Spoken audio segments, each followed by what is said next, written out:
Hello, my name is Daryl Richardson, and the author and philosopher I will be discussing in this video is Boethius, whose full name was Anicius Manlius Severinus Boethius. Boethius was a Christian philosopher born in approximately 480 CE, though the exact date is unknown in Rome. He was born into a more affluent aristocratic family of Rome, the Anicii. Not all is known about Boethius, but his father was consul to the king of Rome but died when he was young, making him an orphan. Boethius was then adopted by another aristocratic family by the name of Quintus Aurelius Memmius Symmachus. He then continued his education, learning Greek fluently and familiarizing himself with the works of Greek philosophers. Boethius would go on to marry Symmachus' daughter and have 2 sons as well. Some of his influences included some of the greatest philosophical minds such as Aristotle, Plato, and Cicero. He used his skills and information he learned from his education to translate philosophical works from Greek to Latin out of fear that the historic works would be lost as people used the Greek language less and less. Boethius published some of his own writings, most of which involved correlating elements of religion to other forms of philosophy. Boethius would go on to gain a position under Theodoric, the king of Italy, for various tasks such as managing coinage and creating sundials as his sons gained the position as consuls. Things would not remain good for him, however. Boethius publicly defended someone who was accused of treason and is thus charged with treason as well. His unique views and diffusion of Christianity and other schools of thoughts were also another factor in his mistrust of the king. His wealth is taken away, all his philosophical books are out of reach, as well as his family, as he is imprisoned and sentenced to death in Pavia, Italy. Much of his jail time consisted of writing unhappy poetry.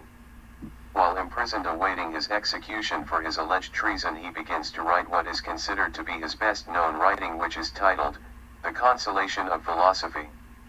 The story takes place from an allegorical sense, as Boethius has an imagined conversation when he is approached by a mysterious woman who turns out to be the personification of philosophy, though he does not recognize her at first sight. Lady Philosophy is described as a woman's form, whose countenance was full of majesty, whose eyes shone as with fire and in power of insight surpassed the eyes of men, whose color was full of life, whose strength was yet intact, though she was so full of years that none would ever think that she was subject to such age as ours. She comes there to not save him but console him in his time of need. He has forgotten all of her teachings, as he laments, which is why he does not recognize her at first glance. The conversation begins with Lady Philosophy asking Boethius, how does a man who had such joy and knowledge in the presence of her, now abandon his teaching and become so saddened? He then explains the issues that have burdened him. There are 3 issues that he is faced with under his current circumstances. The first demon he is faced with is his mourning for the things he lost in life. He explains to Lady Philosophy that he lost everything. He was once a man born into a reputable family with wealth, comfort, and a high position in government. The things he no longer have and will never attain again are a great loss, and he explains that being saddened by this is a reasonable response. His next issue is the injustice that exists in the world. The unfortunate events that led to his unfair punishment caused Boethius to ponder philosophical questions as he laments his inevitable fate. He finds himself confused at the idea that a man with such a high position and virtue in politics, wealth, and lifetime of knowledge and education could do nothing for his ill-fated situation. He is also upset at the idea that those who plotted against him reaped the benefits of good fortune. This is illustrated when he says, I am thus stripped of my honors, deprived of all my possessions, the subject of wicked gossip, and punishment for all my years of honest service, while the wicked, dancing in their delight, plot new accusations and hatch new schemes. The third and possibly most important issue that saddens Boethius is what is called the indifference of God. He asks the question how a God of power not helps him in his current situation. He also wonders how those guilty of nothing are the downtrodden, and those who are guilty use their wicked ways to get ahead in life. She explains to him that his loss of, or perhaps new false philosophies, are what is sicken him, and not his loss of material things. Though he lived life with virtue does not mean all else will. Many wicked men have used her philosophies for their own selfish gains in their own so-called pursuits of happiness.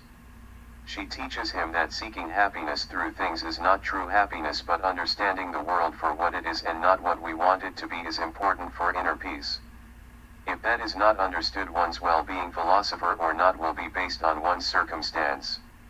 Happiness is internal and therefore an objective choice. One can be filled with disease or find joy regardless of external factors, even when facing execution.